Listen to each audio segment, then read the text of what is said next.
சம்சார் வியாபார நண்பர்கள் அனைவருக்கும் வணக்கம்ண்ணே.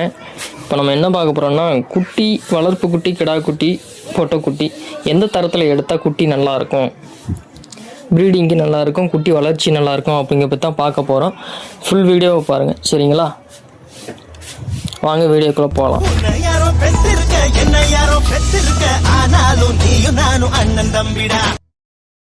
ஆனால் இப்போ பார்க்குற குட்டி எல்லாமே ஒரு 5.5 to 6 மாதம் 7 மாதம் குட்டியும் அதில் இருக்குண்ணே. இந்த மாதிரி ஒவ்வொன்றா பிறக்கி குட்டி எடுத்து நம்ம கஸ்டமருக்கு கொடுத்துக்கிட்டு இருக்கோம்.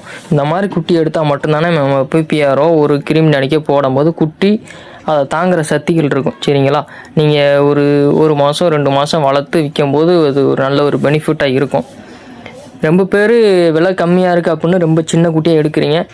அந்த மாதிரி குட்டி எடுத்திங்கன்னா ரொம்ப சேதமாகிறதுக்கு ரொம்ப வாய்ப்புகள் இருக்குது, சரிங்களா? இந்த மாதிரி கொஞ்சம் நல்ல திடமான குட்டிலாம் எடுத்திங்கன்னா பண்ணை வளர்ப்புக்கு கொஞ்சம் நல்லாயிருக்கும், மேய்ச்சல் வளர்ப்புக்கும் நல்லாயிருக்கும், சரிங்களா? நீங்கள் ஒரு மெடிசன் கொடுக்கும்போது அதை தாங்குகிற சக்தி அந்த குட்டிக்கு இருக்கும், சரிங்களா? நீங்கள் தீவனம் கொடுக்கும்போது அந்த தீவனத்தை நல்லா எடுத்து சாப்பிட்ற குட்டிகள் அதை உடனே அதை ஜீரணம் பண்ணுறதுக்கு அந்த குட்டிக்கு தகுதிகள் இருக்கும். இதே போல் குட்டிகள் எதுவும் தேவைப்பட்டாலும் நம்மளை தொடர்பு கொள்ளுங்கள். வேறு எதுவும் சந்தேகங்கள் எதுவும் தேவைப்பட்டாலும் நம்ம உடனே தொடர்பு கொள்ளுங்கள். உடனுக்குடன் பதில் கொடுத்துக்கிட்டு இருக்கோம், சரிங்களா? நம்ம சேனலை சப்ஸ்கிரைப் பண்ணாதவங்க சப்ஸ்கிரைப் பண்ணி வச்சுக்கோங்க. கொஞ்சம் ஆதரவு கொடுங்க, சரிங்களா? நன்றி, வணக்கம்.